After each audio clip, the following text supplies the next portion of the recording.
Suster Pratika, di sini juga ada Suster Wayan. Nah, sesuai janji kita kemarin ya, karena dengan data yang kami dapatkan, ibu ini didiagnosa hipertensi. Hipertensi itu sama seperti darah tinggi ya Bu ya, kalau bahasa awamnya.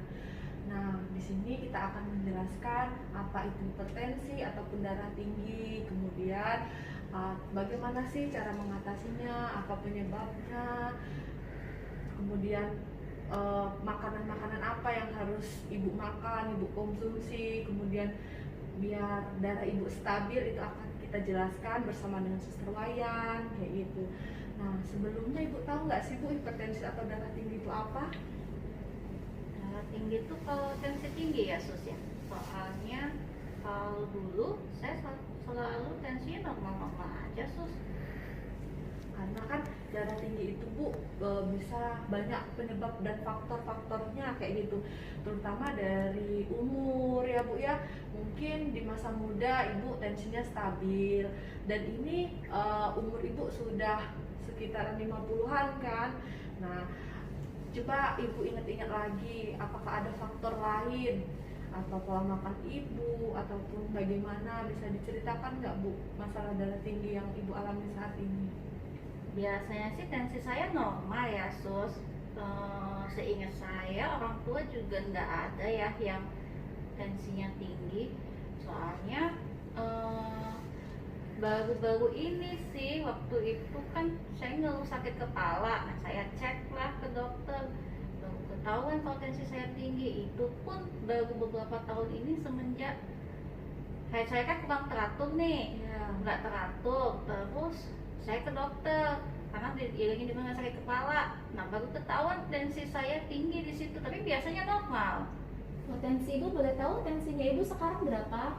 Kalau kemarin waktu ke dokter itu 150/100. Oh, biasanya rendah ya Bu? Maksudnya berapa biasanya Bu? Biasanya kalau kemarin-kemarin Masih sih muda, masih mudanya. normal terus Sus, 110, 120. Iya. Di sini kan darah tinggi itu punya banyak faktor ya Bu ya, kayak pola makan kita, terus bisa juga karena memang faktor hormonal. Nah, di sini kan ibu sudah usianya 55 tahun. Nah, usia 55 tahun ibu sudah menopause kan? Dari Ya, apa aja kita? sekarang udah. Ya. Nah, kalau menopause itu bisa mempengaruhi, memang bisa mempengaruhi dari faktor hormonalnya, bisa darah tinggi. Makanya banyak lansia-lansia itu, dikatakan lansia itu kan bila umurnya sudah di atas 45 ke atas ya Bu ya. Itu disebut namanya lansia. Nah, di situ adalah faktor yang mempengaruhi, itu salah satunya umur. Nah, emang ada satu lagi menopause bisa menyebabkan hipertensi. Jadi tuh yang dulunya masih mudanya nggak ada darah tinggi, tapi kok tiba-tiba setelah saya menopause kok darah tinggi ya gitu. Nah, itu karena faktor dari hormonalnya. Jadi kita tuh di tubuh kita tuh ada hormon itu namanya estrogen. Jadi kalau misalnya kita menopause, itu hormon estrogen kita semakin menurun. Nah, di situ juga nanti karena ada pemecahan-pemecahan seperti itu Bu, yang bisa meningkatkan tekanan darah gitu. Jadi memang usia-usia di atas 45, 55 yang sudah menopause itu memang rata-rata tensinya itu mulai tinggi gitu. Makanya di atas di umur seperti itu kadang-kadang kok masih muda saya nggak pernah darah tinggi, tapi tiba-tiba darah tinggi kayak gitu. Nah, yang perlu ibu harus perhatikan di sini adalah karena memang ibu sudah menderita darah tinggi. Nah, obatnya harus teratur diminum Bu. Dari dokternya ibu dapat obatnya 1 kali sehari kan, amlodipin. Nah, itu obatnya bukan berarti ibu harus, misalnya tensi saya di tensi saat ini 120, saya nggak minum.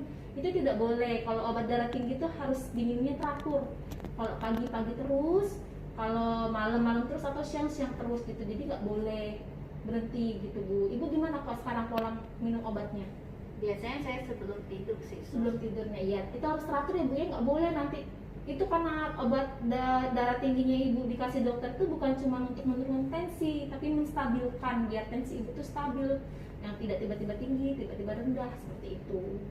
Terus ibu berat badan ibu harus kembali ke berat badan yang ideal. Jadi harus menjaga seperti itu Bu. Terus ibu harus mengurangi makan makanan asin seperti itu. Ibu suka ngopi nggak? Suka. Nah, kopi juga harus dikurangi, nggak boleh karena bisa meningkatkan juga itu salah satu faktor yang bisa menyebabkan darah tingginya. Terus ibu juga harus olahraga meskipun kita sudah lansia, kita harus olahraga meskipun cuma lari-lari di depan kecil atau tanam-tanaman di depan seperti itu Bu. Ada yang mau ditanyakan nggak Bu? Jadi tensi saya naik bisa jadi karena saya nggak mens itu ya, Iya. karena saya udah stop mens ya. Nah benar, salah satu faktornya kemungkinan besar karena ibu bilang kan ibu tidak ada tuh riwayat dari keluarga. Nah, Ya. ibu juga jaga makan makanan ibu. Hmm. Nah, dan sekarang kita dapatkan datanya itu ternyata ibu sudah menopause. Nah, menopause itu adalah salah satu yang mempengaruhi darah tinggi karena dari faktor hormonalnya itu gitu. Nah, tadi kan sudah dijelaskan ya Bu dengan Suster Wayan. Nah, dari penjelasan tadi kan Suster Wayan sudah menjelaskan bagaimana tuh menghindari atau menstabilkan tensi ibu itu biar stabil. Ibu harus patuh dengan minum obatnya. Kemudian ibu juga harus olahraga kan, makanan yang rendah garam ataupun yang lain sebagainya ya Bu ya, yang pokoknya ibu boleh sih pakai garam tapi jangan terlalu banyak kayak gitu. Kemudian olahraga teratur, jaga pola makan, pola hidup sehat ya Bu ya. Nah, apalagi kan jadi jangan stres ya Bu. Kalau misalnya tensinya tinggi kayak gitu ibu harus teratur minum obat. Nah, ibu jangan gimana ya, jangan nggak usah cemas kenapa sih kemarin saya nggak darah tinggi pada saat muda, sekarang ibu darah tinggi ya, karena itu salah satu penyebabnya sudah dijelaskan tadi, karena ibu mulai menopause, kemudian umur ibu kan faktor usia kan bisa menyebabkan darah tinggi tersebut kan. Ibu juga sudah tidak teratur, itu juga dari hormonal kayak gitu. Ada lagi Bu yang mau ditanyakan? Jadi saya harus jaga pola makan ya, Ya, tapi pola saya nggak stres Iya ya. ya Bu, jangan lupa juga kontrol ke dokter ya Bu ya. Jadi tensi saya naik itu cuma karena di faktor saya nggak mens lagi ya. Berusia ya Bu ya, karena sudah menopause, kemudian ya sudah lanjut lah, usia lanjut ya Bu ya, memasuki lansia, jadi nggak boleh cemas, nggak apa-apa, itu bisa diatasi dengan cara minum obat teratur tadi, pola makan, pola hidup yang benar dan baik ya Bu ya. Kasih ya Sos. Oke Bu, mungkin sampai di sini ya edukasi kita, boleh nanti ditanya-tanya lagi kepada kita kalau memang salah kurang jelas. Ibu sehat-sehat ya. Terima kasih atas waktu yang telah diberikan kepada Suster Pratika dan Suster Wayan untuk bisa mengedukasi ibu. Semoga ibu sehat, bisa berkumpul kembali dengan keluarga. Kasih ya Selamat sore Sos. ya Ibu. Selamat sore, kasih ya.